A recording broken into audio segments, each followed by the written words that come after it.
Kita lanjutkan halaman 69, yaitu tentang khobar inna.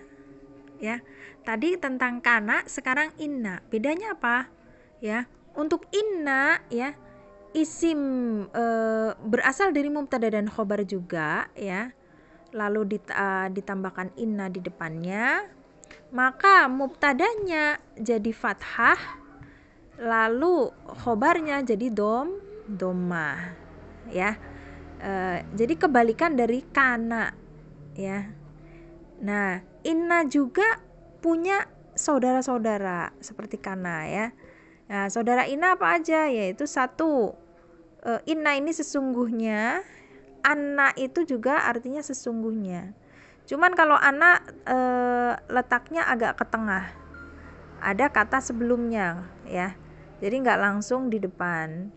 Lalu ka'anna artinya adalah sepertinya atau seakan-akan atau seolah-olah ya. Lalu berikutnya lakinna. Untuk lakinna juga dia ada kalimat sebelumnya syaratnya ya. Kalau mau bikin kalimat lakinna, dia ada kalimat sebelumnya baru lakinna. Karena untuk tetapi artinya berarti kan ada kalimat sebelumnya. Kitab itu kecil tetapi bermanfaat ya. La'ala artinya mudah-mudahan atau semoga. Lalu laita artinya adalah angan-angan yang tidak mungkin tercapai.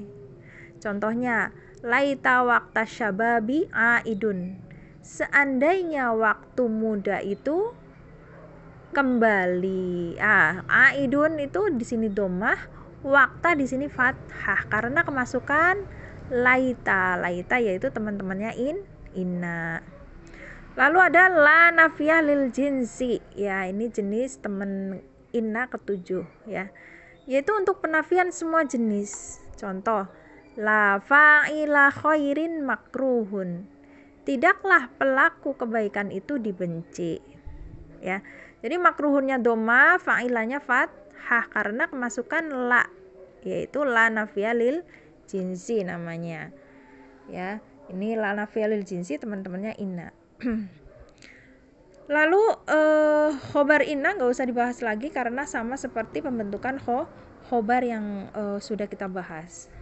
Lalu di sini apabila inna atau saudaranya bersambung dengan ma, nah contohnya di sini tadinya inna zaidan jalisun ya, zaidnya fathah, jalisunnya domah kan karena kemasukan inna.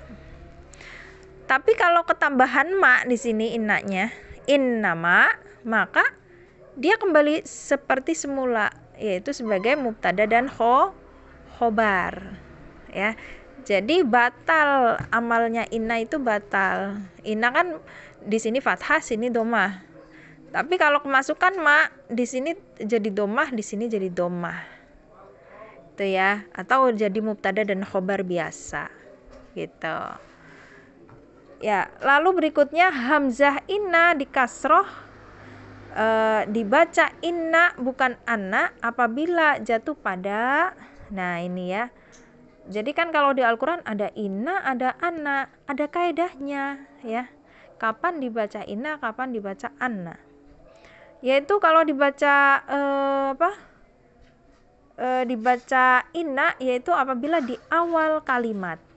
Ya, contohnya ini di awal kalimat bacanya inna. Lalu setelah sumpah ya. Ya, wallahi. Ya, ini sumpah demi Allah. Inna Muhammadan ya.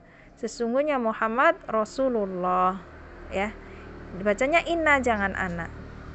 Ya, karena setelah sumpah. Lalu setelah qala, baik qolanya fi'il madi mudhari amr ya. Qala yaqulu qul. Nah, maka dia tetap i, bacanya inna. Lalu berikutnya setelah haitsu ya.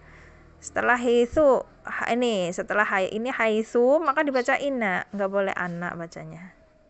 Ya, itu cara membaca inna atau anna. Barakallahu fiik.